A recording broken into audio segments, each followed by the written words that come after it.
सभी लोगों को मेरे तरफ से सुप्रभात।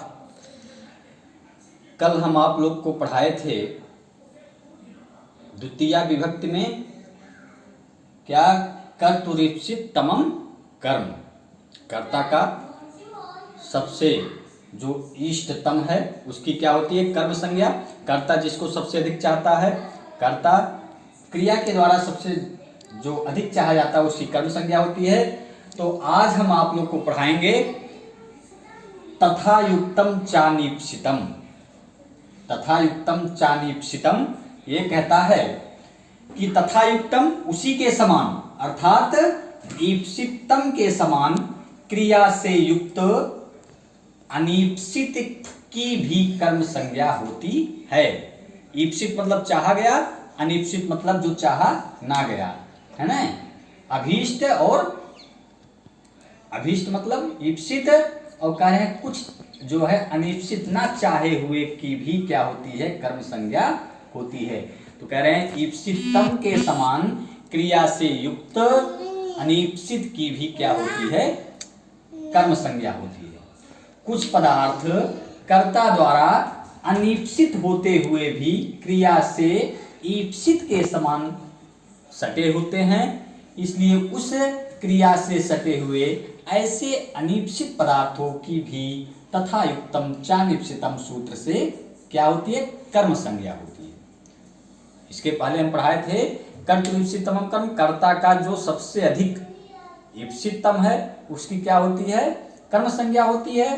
अर्थात कर्ता की क्रिया के द्वारा जिसको सबसे अधिक चाहा जाता है उसकी कर्म संज्ञा होती है। और यहाँ कह रहा तथा युक्तम चानीप्सितम, तो उसकी तो कर्म संज्ञा होती है ना।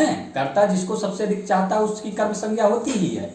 और कह रहे हैं कि कुछ जो है ईप्सित उसी के समान कुछ ऐसे पदार्थ होते हैं जो ना चाहते हुए भी क्रिया के द्वारा जो ना चाहते हुए भी उस अनीप्सित की भी क्या हो जाती है कर्म संज्ञा हो जाती है। जैसे हमने कहा दिया स ग्रामम गच्छन् त्रिडम स्पृशति, सह ग्रामम गच्छन् त्रिडम स्पृशति।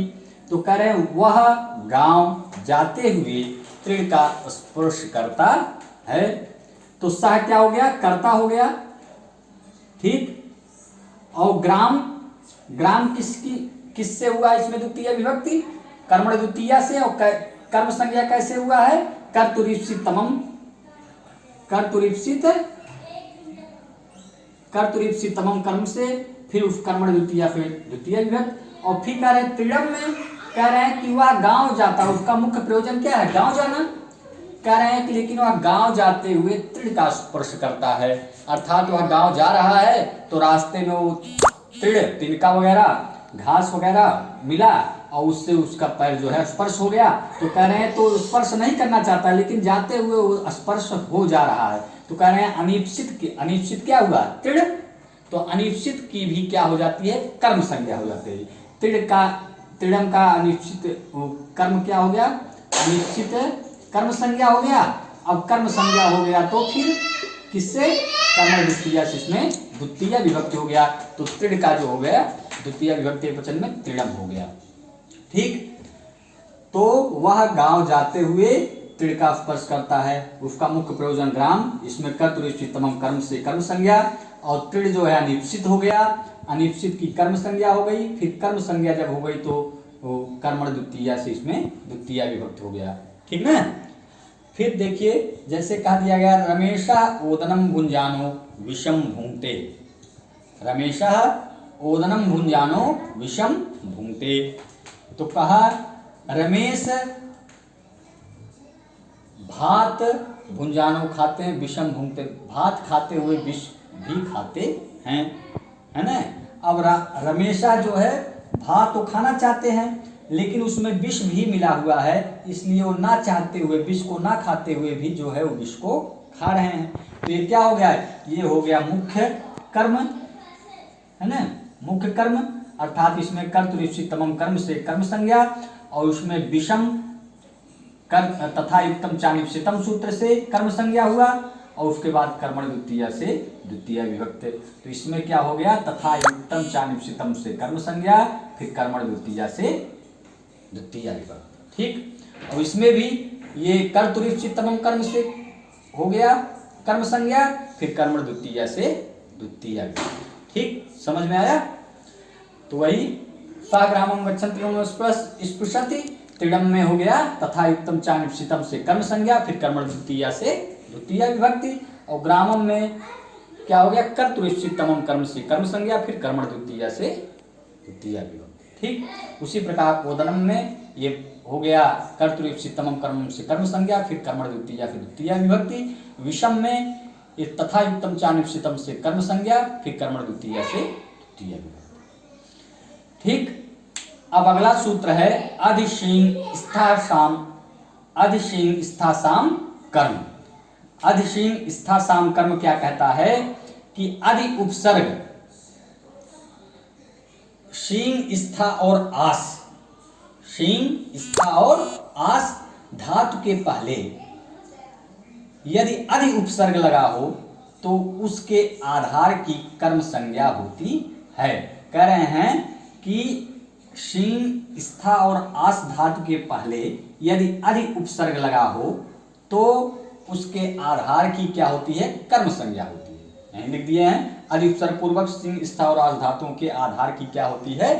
कर्म संज्ञा होती है। ठीक ना? जैसे हमने यहाँ लिख दिया शीन धातु, स्था धातु और आस धातु, इसके पहले यदि अधि उपसर्ग लगा है तो जैसे क्या हो जाएगा? अधि शीन लग गया, शीन में अधि उपसर्ग लग दिया, अधिशेते, स्था में अधि उपसर्ग लग गया तो अधितिष्ठति, और आस में अधि उपसर्ग लग गया तो अध्यास्ते। तो कह रहे हैं कि यदि शीन स्था और आस धातु के पहले यदि अधि उपसर्ग लगा है तो उसके आधार की क्या होती है? कर्म संज्ञा होती है। जैसे कह दिया हरि वैकुंठम अधिशेते, हरि वैकुंठम अधिशेते, करें हरि जो है वैकुंठ में शयन करते हैं। कौन कर रहा है? हरि वैकुंठ में शयन कर रहे हैं।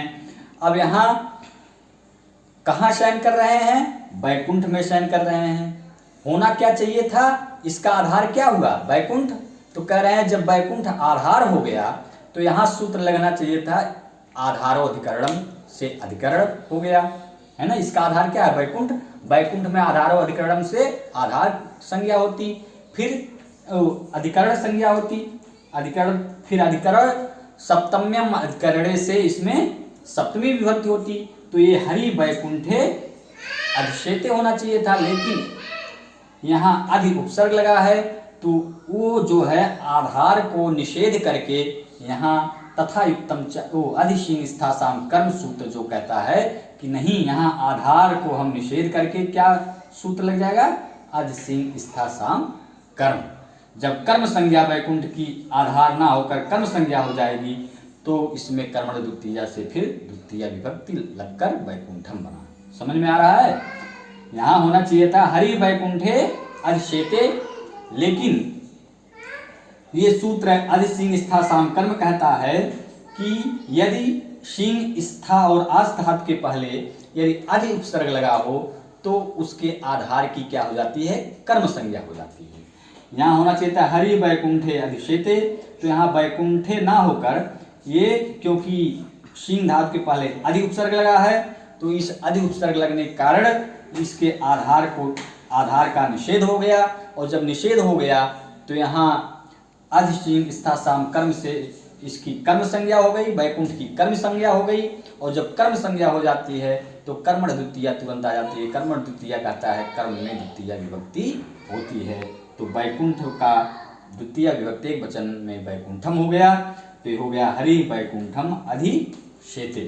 ठीक, फिर उसके बाद जैसे कह दिया गया हरि वैकुंठम अधितिष्ठति, यहाँ भी हरि वैकुंठ में बैठते हैं, है ना, निवास करते हैं, तो वैकुंठे यहाँ भी आधार इसका क्या है? वैकुंठ है। तो यहाँ जो है आधारो अधिकरण पे अधिकरण होना चाहिए था, फिर उसके बाद सप्तम्यम अधिकरण से सप्तमी विभक्ति होना चाहिए था, लेकिन अधिशीन स्थासाम कर्म ये निषेध, आधार का निषेध करके, ठीक ना, तो आधार का निषेध करके तो इसमें वैकुंठ में कर्म संज्ञा हो गई अधिशीन स्थासाम कर्म के द्वारा, और जब कर्म संज्ञा हो गई तो फिर उसके बाद कर्मण द्वितीया कहता है कर्म में द्वितीय विभक्ति होती है, तो यहाँ वैकुंठम वैकुंठे ना होकर वैकुंठम बन गया। ठीक उसी प्रकार हरि वैकुंठम अध्यास्ते, हरि वैकुंठ में निवास करते हैं, बैठते हैं। उसके बाद ये कहता है यहाँ भी आधारो अधिकरणम से अधिकरण होना चाहिए था, है ना। फिर सप्तम में अधिकरण से सप्तमी विभक्ति होनी चाहिए था, लेकिन अधि सिंह स्था साम कर्म कहता है क्योंकि आस धातु के पहले अधि उपसर्ग लगा है, तो उस अधि उपसर्ग लगने के कारण यहाँ वैकुंठ का आधार जो आधार है उस आधार को निषेध करके हम इस सूत्र के द्वारा अधि सिंह स्था साम कर्म सूत्र के द्वारा इसकी कर्म संज्ञा हो गई, वैकुंठ की कर्म संज्ञा हो गई, और जब कर्म संज्ञा हो गई तो कर्मण द्वितीया से द्वितीया विभक्ति हो गई। ठीक तो उसी प्रकार भूपति ही सिंहासनम अध्यास्ते, राजा सिंहासन पर बैठता है, राजा सिंहासन पर बैठता है, इसका भी आधार क्या है, सिंहासन है। राजा कहाँ बैठ रहा है, सिंहासन पर बैठ रहा है, इसका आधार क्या है, सिंहासन है। तो ये होना चाहिए था भूपति सिंहासने अध्यास्ते, इस और क्योंकि आज धातु के पहले अधि उपसर्ग लगा है, तो अधि उपसर्ग लगा है तो ये इसके आधार को निषेध करके अधि सिंह स्था साम कर्म सूत्र जो है सिंहासनम की क्या है, कर्म संज्ञा कर देती है। जब कर्म संज्ञा कर देती है तो सिंहासन में कर्मण द्वितीया से द्वितीय विभक्ति होकर सिंहासनम हो जाएगा, यहाँ सिंहासने ना होकर सिंहासनम हो जाएगा। ठीक तो एक बार पुनः सिंह स्था और आस धातु के पहले यदि अधि उपसर्ग लगा है ना, सिंह स्था और आस धातु के पहले यदि अधि उपसर्ग लगा है तो कह रहे हैं उसके आधार की कर्म संज्ञा हो जाएगी, आधार ना होकर वो कर्म संज्ञा हो जाएगा। जैसे हर वैकुंठम अधिशेते, यहाँ सिंह धातु के पहले अधि उपसर्ग लगा है तो इसके आधार को निषेध करके अधि सिंह स्था साम कर्म सूत्र इसकी कर्म संज्ञा अर्थात वैकुंठ की कर्म संज्ञा कर दिया, और जब कर्म संज्ञा हो गया तो कर्मण द्वितीया से द्वितीय विभक्ति लग गई। उसी प्रकार भूपति सिंहासनम अध्यास्ते, यहाँ आस धातु के उपसर्ग लगा है तो अधि उपसर्ग लगा है तो ये आधार इसका निषेध हो गया, और जब निषेध हो गया तो अधि सिंह स्था साम कर्म जो है कर दिया, और जब कर्म संज्ञा हो गई कर्म द्वितीया से द्वितीय विभक्ति हो गया। तो आज हम आप लोग को दो सूत्र बताएं, पहला तथा युक्तम चानिक्षितम और दूसरा अधि सिंह स्था साम कर्म। आप लोग इसको बढ़िया से पढ़ लीजिएगा और इसके आगे जो है हम कल पढ़ाएंगे। बहुत बहुत धन्यवाद।